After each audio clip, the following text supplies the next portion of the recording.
இன்றைய அறிவியல் அறிவும் பகுதியில் நம்ம பார்க்க போகிறது ஸ்பார்க் ப்ளக் டெஸ்டிங் மிஷின்.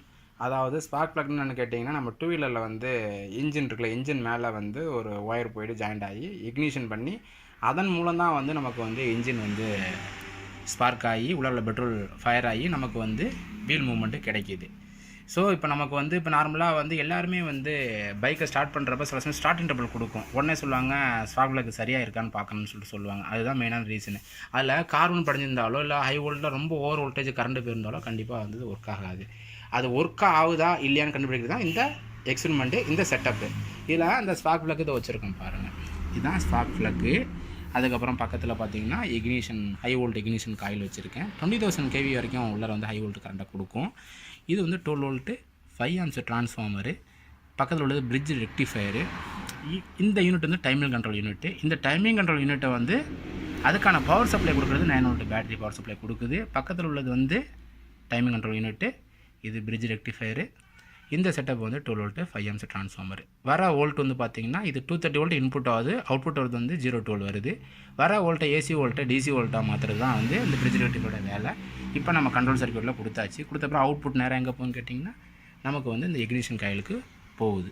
இந்த இக்னிஷன் காயில் போகிறது மூலம் நமக்கு வந்து ஹை வோல்ட் இக்னிஷன் வந்து நமக்கு கிடைக்கும். இந்த ஸ்பார்க் ப்ளக் வந்து சரியாக இல்லைன்னா கட்டாயமாக வந்து வண்டி வந்து சரியான முறையில் ஸ்டார்ட் ஆகாது. ஸோ நம்ம இது எப்படி இயங்குங்கிறத வந்து இப்போ நம்ம வந்து செட்டப்பை பார்க்க போகிறோம்.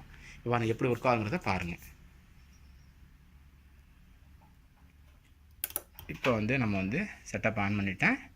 இப்போ வந்து மில்லி செகண்டை செலக்ட் பண்ணியிருக்கேன், 0-1 செலக்ட் பண்ணியிருக்கேன்.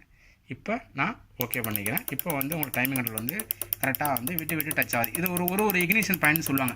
இந்த இக்னிஷனில் வந்து பிஸ்டன், இன்ஜினோடைய பிஸ்டன் பார்த்தீங்கன்னா டாப் டெட் சென்டருக்கு வந்துடும். வரப்போ ஆட்டோமேட்டிக்காக இன்ஜெக்ட் ஆகிறப்ப திருப்பி பிடிசி போயிடுது.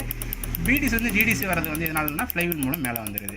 ஸோ இப்போ இதுலேருந்து வர கரண்ட் வந்து ஹை வோல்ட்டு கரண்ட்டு. இப்போ நார்மலாக 12 வோல்ட்டுக்கு 5 amps உள்ள கரண்ட்டு இது வரைக்கும் வந்து பார்த்திங்கன்னா 12 வோல்ட்டாக போகுது.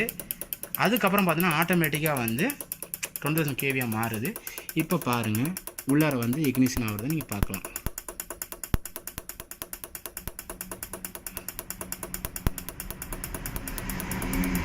தெரியுமா, அந்த பாயிண்டில் வந்து சின்ன ஒரு ஃபயரிங் பாயிண்ட் வந்து கிடைக்கும். நல்லா பார்க்கணும்.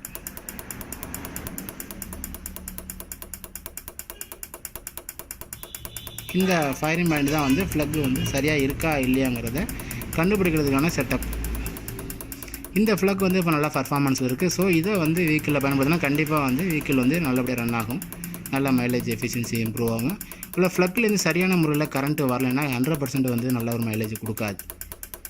ஃப்ளக்கு தான் முக்கியமான பார்ட்டுங்க. இதில் வந்து ஃப்ளக்கு எப்படி இன்ஜெக்ட் ஆகுது, இக்னிட் ஆகுதுங்கிறத பார்க்கலாம். கரெக்டாக சின்ன ஃபயர் ஆகுது பாருங்க, கேப்பில் ஃபயர் ஆகிற மாதிரி இருக்குது. அதாவது கேஸ் லைட்டில் வர மாதிரி ஒரு ஹை வோல்ட் ஃபயர் வந்து வரும். இது மூலம் தான் வந்து நமக்கு வந்து பெட்ரோல் வந்து ஃபயர் ஆகி இன்ஜின் வந்து நமக்கு வந்து எரியுது. இன்ஜின் உள்ளார பெட்ரோல் வந்து ஓடுறது மூலம், பெட்ரோல் வந்து எரியறது மூலம் நமக்கு வந்து இன்ஜின் ரொட்டேட் ஆகுது. ஸோ இந்த ஸ்பார்க் ப்ளக் வந்து எந்த அளவுக்கு பர்ஃபார்மன்ஸ் இருக்கோ அந்த அளவுக்கு நமக்கு வந்து இன்ஜின் வந்து நல்லா ரன்னிங்கில் கொடுக்கும், நல்ல மைலேஜ் கொடுக்கும். ஸோ இந்த செட்டப் வந்து நல்ல பயனுள்ளதாக இருக்கும். ஸோ இந்த செட்டப் எல்லாமே டிப்ளமோ பிஇ படிக்கக்கூடிய ஸ்டூடெண்ட்ஸ் வந்து ட்ரை பண்ணி பாருங்கள். இந்த வீடியோ வந்து லைக் பண்ணுங்கள், உங்கள் ஃப்ரெண்ட்ஸுக்கெல்லாம் ஷேர் பண்ணுங்கள். மீண்டும் ஒரு அறிவியல் நிகழ்ச்சியில் சந்திக்கலாம். நன்றி, வணக்கம்.